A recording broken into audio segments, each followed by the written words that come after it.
So my work consists of a lot of different components, including providing education to leadership teams on confronting and addressing anti-Black racism.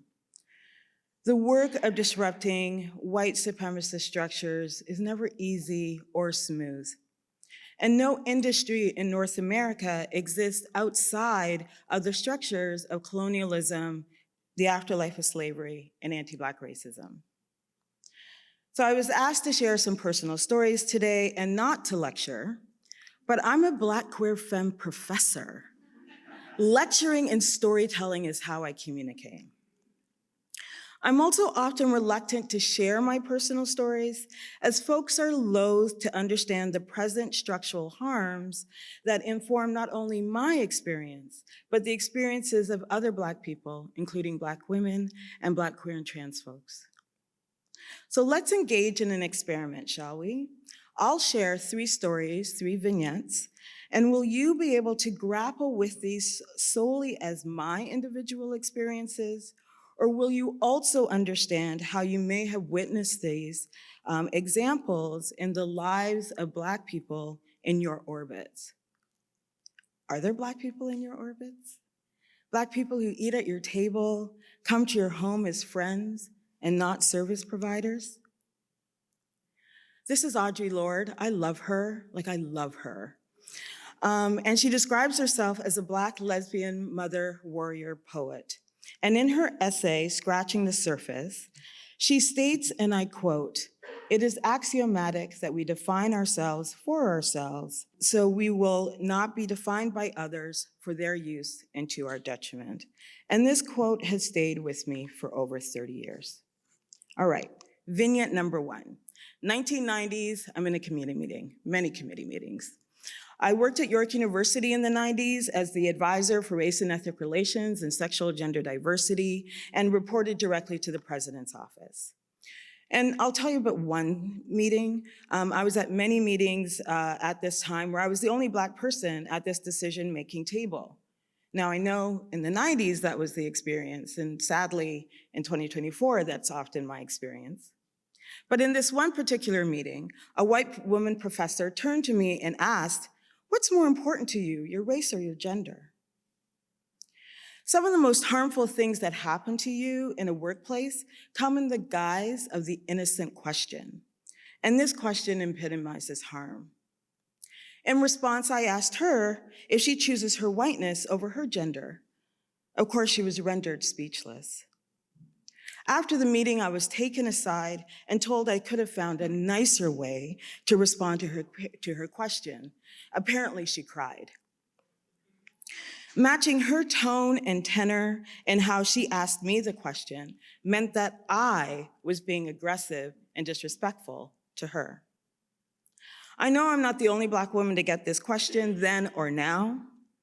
And I also know that white women's tears can be very dangerous for the health of Black people and the health and well-being of Black people, either in the workplace or in our lives. And here we can think about Emmett Till. Vignette 2, 2000s, public space. I began my first tenure-track job at a university in Sudbury, Ontario. And of course, I was excited to start my academic career. And I thought, I can live anywhere. But I quickly realized that this is just not the case. Black people and Black queers have to be very deliberate about where we live for our safety and our mental health well-being. Anyway, on our first day in Sudbury, we went to the grocery store, because, you know, food.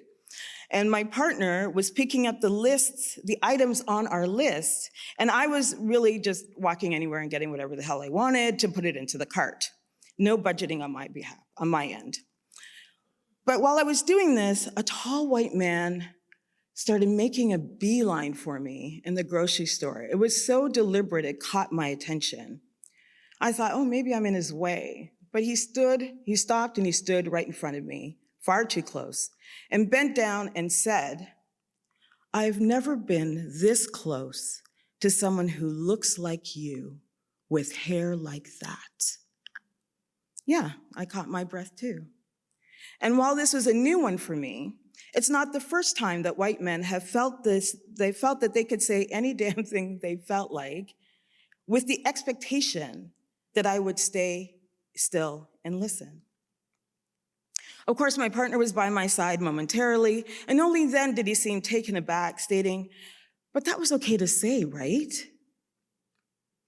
We left the grocery store shortly after that, and for our remainder of our time in Sudbury, we either went grocery shopping together where we were side by side, never separating, or I stayed home and my partner went to go grocery shopping.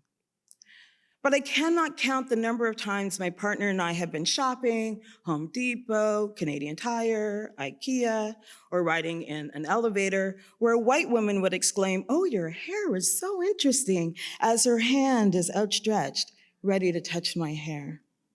My partner blocks many hands, and the perpetrator is always shocked to be touched, even in the prevention of their attempted assault on me.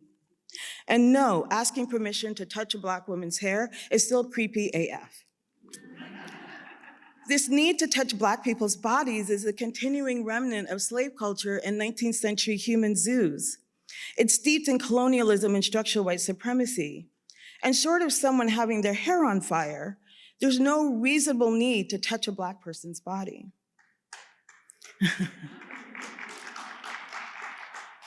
The public space is not always freely accessible by everyone.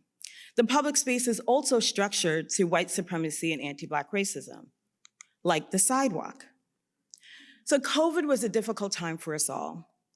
But I think of the extra burdens placed upon Black communities and Black people, and specifically how public health initially failed Black communities both in Nova Scotia and across the country.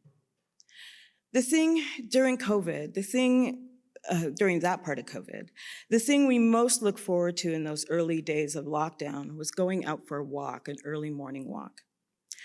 One morning we got up at 5:30 a.m. We lived downtown in Halifax. We walked downtown, we walked towards the IWK. And as we were walking, a white man walking towards us decided he needed the entire sidewalk and walked directly into me, shouldering me quite violently. Of course, I was like, "Whiskey Tango Foxtrot." And he was like, let me not say the words, "Get Tango Foxtrot out of my way." At which point, as he walked into IWK, he looked over his shoulder and called me the N-word and the B-word. And at that point, we were like, wow, so is he a hospital worker, a technician, a healthcare professional, a doctor, a nurse, a patient? We ended our walk early that day. So as I said in the beginning, my experiences are our experiences. Those causing this kind of harm are not strange individuals. They are our coworkers, our caregivers, and decision makers. And I can guarantee you that they have been in an equity training session more than once in their careers. Personal stories of anti-Black racism are often dismissed as the Black person being too sensitive, misunderstanding the situation, or being too harsh in our response to the perpetrators. Even when conclusive data is used to support these personal experiences, the data is often still dismissed.